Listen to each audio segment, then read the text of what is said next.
Hello everyone, welcome to my YouTube channel Avinash Pawar Yamaras. Today we are going to study class 9th Beehive English text, second lesson, The Sound of Music part 1. Evelyn Glennie listened to sound without hearing. God may have taken her hearing, but he has given her back something extraordinary. What we hear she feels far from deeply than anyone of us. That's why she expresses music so beautifully. So read the following account of a person who fought against the physical disability and made her life a successful story. So look at the title. What's the title?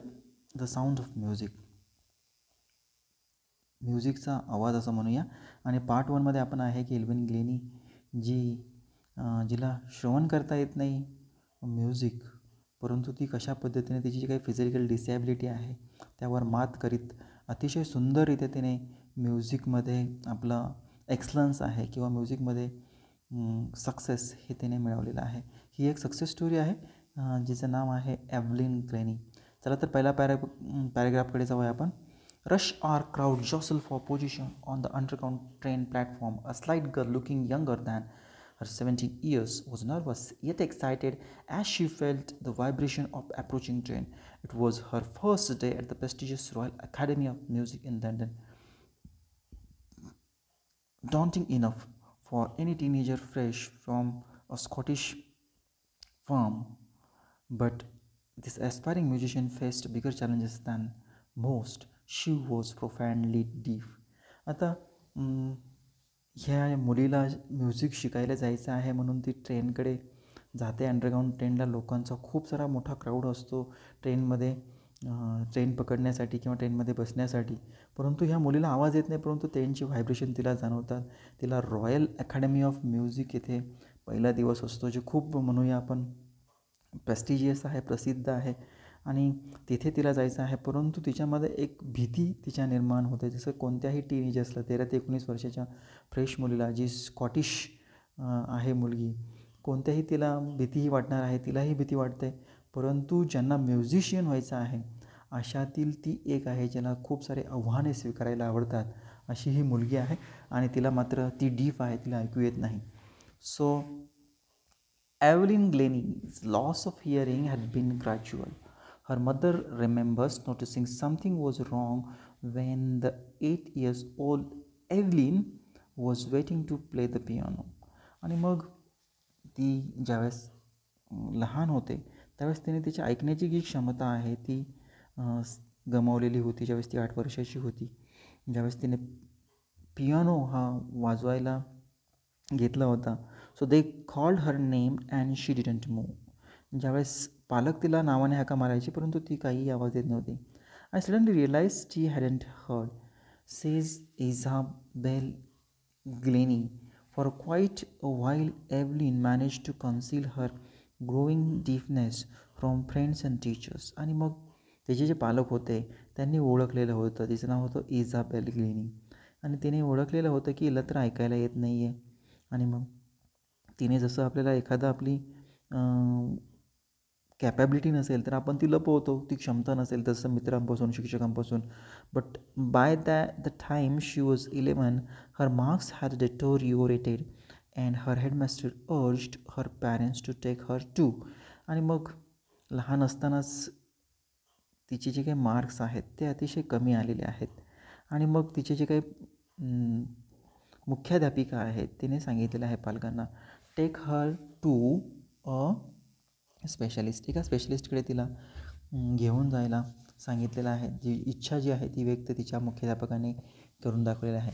It was then discover that her hearing was severely impaired as a result of gradual nerves damage. They were advised that she should be fitted with hearing aid and sent to a school for a deaf. Everything suddenly looked back, says Evelyn. आणि मग ती सांगते की तिच्या जो काही श्रवण करण्याची जी क्षमता आहे ती खूप सारी डॅमेज ही झालेली आहे. तिच्या नर्व्स ज्या आहेत त्या डॅमेज झालेल्या आहेत, त्या इम्पेअर्ड मीन्स विकंड झालेल्या आहेत, क्षमता त्याची कमी झालेली आहे. आणि म्हणून तिला काहीतरी साधनं जे आहेत, अत्याधुनिक साधनतेचा उपयोग करून तिला जिथे मुले जे शिकतात, बहिरे मुलं जे शिकतात त्या शाळेत तिला टाकलं पाहिजे असं शिक्षकांनाही वाटतं. आणि मग एव्हलिन असं म्हणते की एव्हरीथिंग सडनली लुक्ड ब्लॅक. मला आता सगळं अंधारमय दिसू लागलं होतं. So but the Evelyn was not going to give up. She was determined to lead a normal life and force her interest in music. परंतु एव्हलिन जी होती ती अतिशय स्ट्रॉंग होती, आत्मविश्वास होता आणि तिने तिचा आवड जी होती ती म्युझिकमध्ये दाखवली ती. One day she noticed a girl playing a xylophone and decided that she wanted to play it too. Most of the teacher discouraged her, but a percussionist, Ron Forbes, spotted her potential. He began by tuning two large drum to different notes. आणि मग तिने एक दिवस पाहिलं की xylophone एक मुलगी वाजवते आणि मग तिने इच्छा व्यक्त केली की मला पण वाजवायचं आहे, हा शिकायचा आहे. तर आणि मग ती मला म्हणते की मला पण तो प्ले करायचा आहे, म्हणजे तो झायलोफोन जो आहे तो मला शिकायचा आहे. परंतु टीचरने सांगितलं नाही, तू शिकू शकणार नाही. पण एक हे पॉकोनिस्टचे person who play the drum and tabla, त्याच्यामध्ये जे तज्ज्ञ आहेत ते सांगतात की जे रॉन फोर्ब्स होते त्याने सांगितलं की याच्यामध्ये ती क्षमता आहे. आणि मग तिने 2 लार्ज ड्रमची तिच्यासाठी व्यवस्था केलेली आहे, जे डिफरंट नोट्स त्याच्यामध्ये होते. डोंट लिसन, तिने 2 नोट्स सांगितले होते. कोणत्या?